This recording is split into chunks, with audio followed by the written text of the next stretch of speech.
अनुभव चंदेल, महात्मा ज्योतिबा फुले राष्ट्रीय संस्थान का प्रदेशाध्यक्ष हूँ और साथ ही साथ ओबीसी की जातियों को आगे लाने के लिए हम लोग पूरी तरह से कार्य करते हैं। उसी संदर्भ में यहाँ जयपुर से नवलगढ़ आना हुआ और चूंकि अब विधानसभा चुनाव सामने है और लोगों के मन में गहलोत साहब के जो किए हुए काम हैं, जो उनने गारंटी योजना चलाई है, उससे महिलाओं में और ख़ास तौर से ओबीसी की जातियों के जो लोग हैं वो सब लामबंद होकर के गहलोत साहब को ही मुख्यमंत्री के रूप में देखना चाहते हैं और उन्हीं का चयन करना चाहते हैं। तो ये जो अंडर करंट है उन सब लोगों में, क्योंकि गहलोत साहब की जो योजनाएं होती है उसमें हर जाति का, धर्म का, महिलाओं का विशेष तौर से, और जो नए स्टूडेंट्स हैं उनके लिए जो उनकी योजनाएं हैं उन सब को लाभ पहुंच सके उसके लिए गहलोत साहब ने कई योजनाएं बनाई हैं। उसको लेकर के आज युवाओं में और महिलाओं में खासा उत्साह है। ओबीसी की जातियों में विशेष तौर से, क्योंकि वो लोग गांवों में बसते हैं और छोटे मोटे काम करके अपना जीवन यापन करते हैं, उन सबको लक्ष्य में रख करके योजनाएं बनी है। उसी को लेकर के गहलोत साहब सब जगह जा भी रहे हैं और उन्हें बहुत अच्छा हर मीटिंगों में रिस्पांस मिल रहा है। अभी हाल ही में उदयपुर वाटी में भी उनको मिला और अब नवलगढ़ की भी जनता की बेहद डिमांड है कि गहलोत साहब आएं और अपनी बात उन लोगों के बीच में रखें। इस मांग को सुन करके और सारी बात जब केंद्र तक पहुंचती है उनके पास, तो उनकी भी बहुत इच्छा है कि नवलगढ़ जल्द से जल्द वे यहाँ आए, उसको चुनावी सभा मान लें या उनकी गारंटियों की जो योजनाएं उनने दी हैं उनको बताने के लिए वो यहाँ आने के लिए अपने व्यस्ततम समय में से समय निकालने का प्रयास कर रहे हैं। आज शाम तक या कल तक हमें सूचना मिल जाएगी कि नवलगढ़ वो कब आ रहे हैं, क्या प्रोग्राम रहेगा। पर ये आप मान के चलें, उनके लिए जनता के मन में, हर वोटर के मन में जो एक उम्मीद है और जो उनके सबके अंदर एक बहुत ही अच्छा वातावरण बना हुआ है, उसको देख करके ये लगता है कि निश्चित रूप से उनको और उनके बनाए हुए उम्मीदवारों को इस बार निश्चित रूप से सफलता मिलेगी। और डॉक्टर राजकुमार शर्मा जी के लिए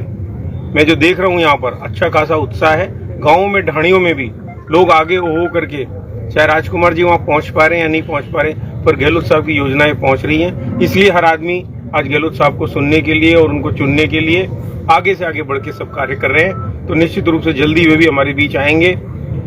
और मैं तो ये कहूँगा कि अभी वो आएंगे ही आएंगे, और वरना निश्चित रूप से मान के चलें कि धन्यवाद यात्रा के दौरान भी वो जल्दी हम लोगों को इस चुनाव के रिजल्ट आने के बाद में हमारे बीच में मिलेंगे। यही सब बात करके आप लोगों ने यहाँ पे बुलाया और जो बातचीत लोगों से सुनने को और देखने को मिल रही है उससे यही लगता है। आज मैं अभी भी कहना चाहूँगा, जैसे यहाँ पर भी ये जो प्रेस वार्ता हो रही है उसके पहले हर मौजूद समाज के लोग, हर समाज के यहाँ पर एकत्रित हैं और सब लोगों से बातचीत हुई तो यही लगा कि गहलोत साहब के लिए सबके मन में बहुत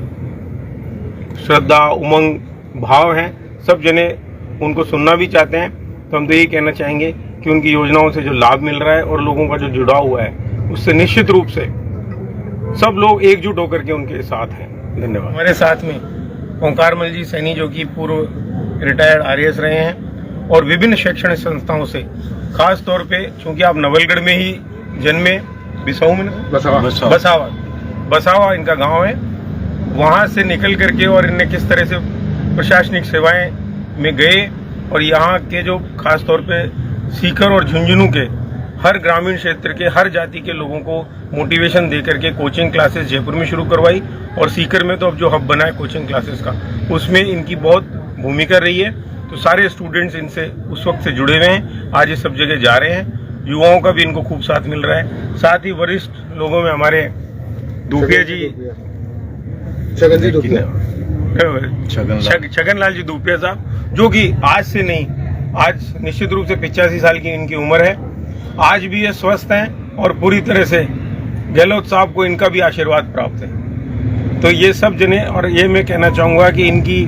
बाद में इनके पुत्र नेकीराम जी हैं और इनके पोते, मतलब 4 पीढ़ियाँ जो आज हैं वो निश्चित रूप से पूरे झुंझुनू में गहलोत साहब के लिए समर्पित है सब लोग। और गांव ढाणी में मतलब 3 पीढ़ियाँ स्वागत करती मिलती हैं, तो वो सिर्फ गहलोत साहब की योजनाओं की और उनकी जो कार्य योजना है उनकी वजह से बलदेव जी हैं, मतलब मैं आपको जिसका भी नाम लेंगे ना, सब जने पूरी तरह से गहलोत साहब के लिए समर्पित हैं और पूरी तरह से टीम बना करके गाँव में, ढाणियों में, और इस बार तो देखने को मिल रहा है कि युवा बच्चियां और महिलाओं की भी टीम खुद बना करके वो लोग, जो एक योजना है कि भाई हर वर्ष 10,000 रुपए घर की प्रधान महिला को मिलेंगे, वरिष्ठों को जो सम्मान मिला है, जिनको पेंशन योजनाएं हैं, और सिलेंडर का खास तौर पे, क्योंकि सब कहते हैं गहलोत का सिलेंडर तो 500 रुपए में मिल रहा है, तो उन सबको लेकर के महिलाओं ने अपनी टीम बना करके यहाँ गांव ढाणियों में आप जाओगे तो यहाँ की पारंपरिक वेशभूषा में वो लोग घूमते हुए मिलेंगे। तो ये भी एक बहुत ही जोरदार संदेश मिल रहा है सब जगह पर। मैं तो सभी यहाँ के जितने भी, चाहे वो एससी वर्ग है, चाहे एसटी वर्ग है, ओबीसी वर्ग है,